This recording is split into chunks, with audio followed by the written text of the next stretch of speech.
Na verdade, o cancro da mama por vezes dá metástase. Chama-se a isso um cancro da mama avançado ou um cancro da mama metastático. Esta situação pode acontecer logo ao diagnóstico. Isso não é muito frequente, acontece em Portugal à volta de 10-15% dos casos. O mais frequente é inicialmente ser um cancro precoce, sem metástases, e depois, apesar de todo o tratamento correto ser administrado, mesmo assim, cerca de 30% pode recidivar. Chama-se uma recidiva quando aparecem, então, células malignas que provêm da mama, mas que estão noutro local do corpo e podem ser qualquer outro tipo de órgãos. Os mais frequentes são os ossos, o pulmão, o fígado, os gânglios e o cérebro. Por vezes, não é sempre, um sinal de que as células realmente resistiram ao tratamento e se estão a multiplicar noutros órgãos é a subida dos marcadores tumorais. Mas é preciso atenção porque por vezes pode acontecer uma recidiva sem aumento dos marcadores tumorais. Se os marcadores subirem durante o seguimento, então um sinal de alerta, temos primeiro de tudo que determinar onde está a doença. Há algo que eu costumo dizer e nós costumamos dizer aqui na unidade aos doentes: não se tratam marcadores, trata-se uma doença que nós possamos ver, até porque os marcadores não são específicos. E, portanto, vamos fazer um TAC, ou uma ressonância, ou um PET, ou o exame que for adequado, consoante os sintomas também, para tentar perceber onde está a doença. E, em função do local onde está a doença, da quantidade de doença e, sobretudo, algo muito importante, do tipo de células, qual é a biologia do cancro, então aí vamos determinar qual é o tratamento a dar. E o tratamento vai ter que ser um tratamento que nós chamamos sistémico, quer dizer, um tratamento que vai pelo corpo todo. Esse pode ser uma quimioterapia, ou pode ser uma hormonoterapia, ou pode ser aquilo que nós chamamos de um tratamento biológico, um tratamento dirigido às células tumorais. E isso, a decisão do tratamento, vai depender de inúmeros fatores, alguns dos quais eu já lhe expliquei. Aqui na Fundação, nós seguimos as recomendações internacionais de tratamento de cancro da mama avançado. Essas recomendações são escritas por um grupo que se reúne cada 2 anos, exatamente aqui em Lisboa, sobre a chancela da Escola Europeia de Oncologia e também em colaboração com a Sociedade Europeia de Oncologia Médica. Sou eu que coordeno esse esforço, mas as recomendações são utilizadas no mundo inteiro e dizem e orientam como se deve tratar este tipo de cancro da mama. Que é muito importante todos compreenderem porque é que é tão difícil lutar contra o cancro e porque é que é tão difícil alcançar a cura do cancro. As células tumorais não são células externas, não é um organismo exterior como um vírus ou uma bactéria que atacou o nosso organismo. Na verdade, as células tumorais são nossas células que perderam 2 capacidades essenciais. Perderam a capacidade de controlar o seu crescimento. Então têm um crescimento ilimitado, continuam a crescer sem parar.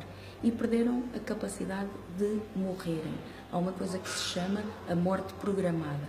Então, uma célula normal nasce, diferencia-se, realiza a sua função e depois de um certo tempo morre. Isso tem um nome que se chama apoptose. É a morte programada das células. As células tumorais perdem essa capacidade, deixam de morrer, então tornam-se imortais. Ao tornarem-se imortais e a multiplicarem sem controle, vão acabar por dar massas, tumores, conjuntos de células que vão invadindo os tecidos normais. Mas, na sua gênese, essas células têm as características das células normais. Então, quando estamos a desenvolver tratamentos que matem as células tumorais, necessariamente vão ter efeitos nas células normais, porque elas não são assim tão diferentes. Então, tem sido muito difícil encontrar tratamentos que sejam altamente específicos das células tumorais e que deem poucos efeitos secundários nas células normais. Mas tem havido alguns avanços, particularmente em alguns subtipos do cancro da mama, que têm determinadas proteínas, vamos chamar-lhe determinadas antenas à superfície no seu interior, que as distinguem das células normais. Por exemplo, há uma proteína que se chama HER2 e há medicamentos dirigidos contra essa proteína que fazem muito menos mal às células normais. Dos maiores objetivos do cancro, do tratamento do cancro da mama todo, seja precoce ou avançado, mas particularmente no cancro avançado, em que infelizmente a cura não é possível, é manter ou melhorar a qualidade de vida, é obter a mesma eficácia, mas com muito menos efeitos tóxicos, e isso tem-se conseguido com os novos tratamentos. Mesmo as quimioterapias mais recentes, todas elas têm essa tendência de ser menos tóxicas. Algumas delas até são moléculas muito antigas, umas das primeiras moléculas utilizadas no tratamento do cancro, mas que são transformadas com novas tecnologias. Vou dar 2 exemplos. Há um fármaco que se chama 5-fluorouracilo, é muito antigo.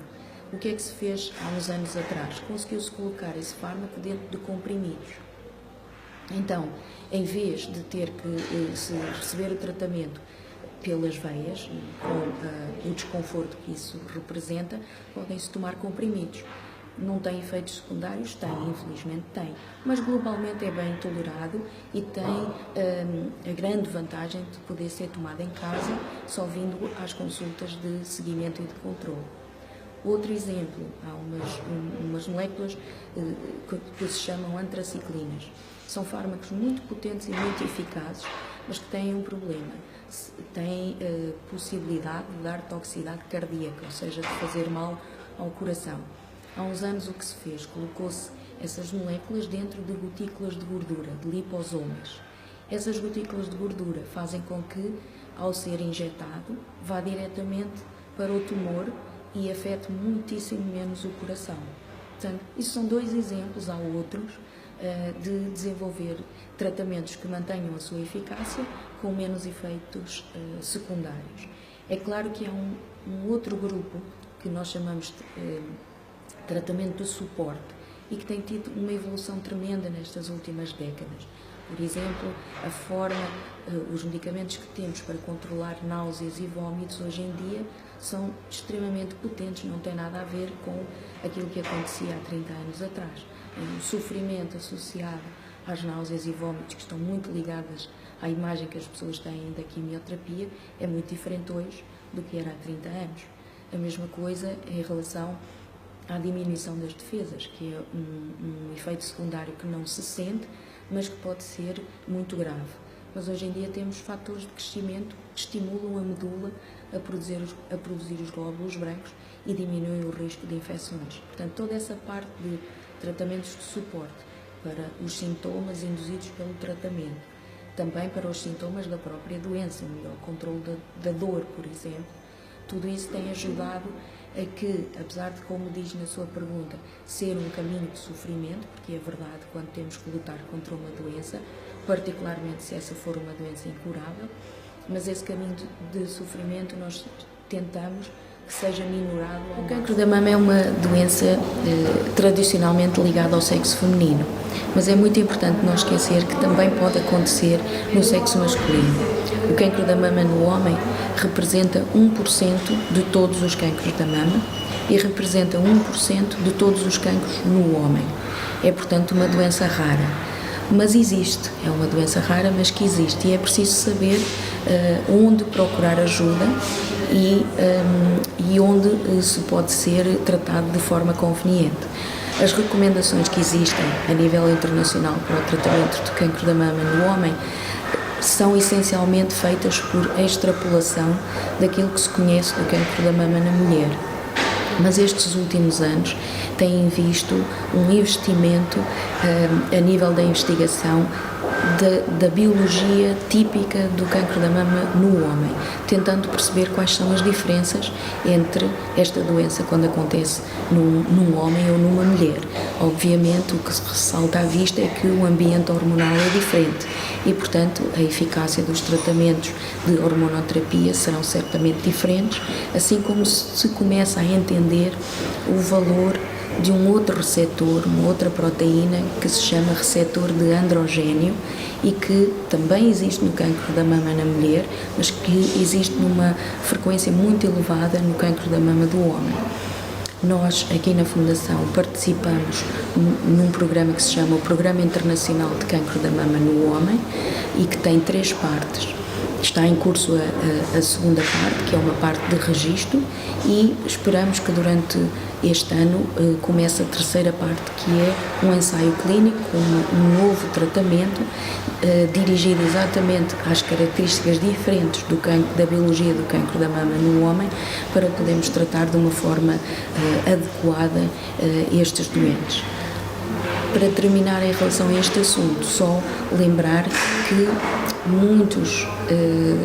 o diagnóstico nos homens é muitas vezes atrasado e acaba por ser diagnosticado numa situação já um pouco mais avançada e de muita doença presente, por desconhecimento de que pode haver cancro da mama no homem, tanto da parte dos homens na globalidade, como às vezes de alguns médicos também, e às vezes por vergonha, medo de se queixar e de mostrar que notou um nódulo, porque é uma doença associada ao sexo feminino. Portanto, a principal mensagem é: seja homem ou seja mulher, se notar alguma alteração na mama, sobretudo nódulos ou escorrências, não tenha qualquer medo ou vergonha de procurar ajuda. Provavelmente não será nada, mas se for, quanto mais cedo se diagnosticar, maior é a probabilidade de cura.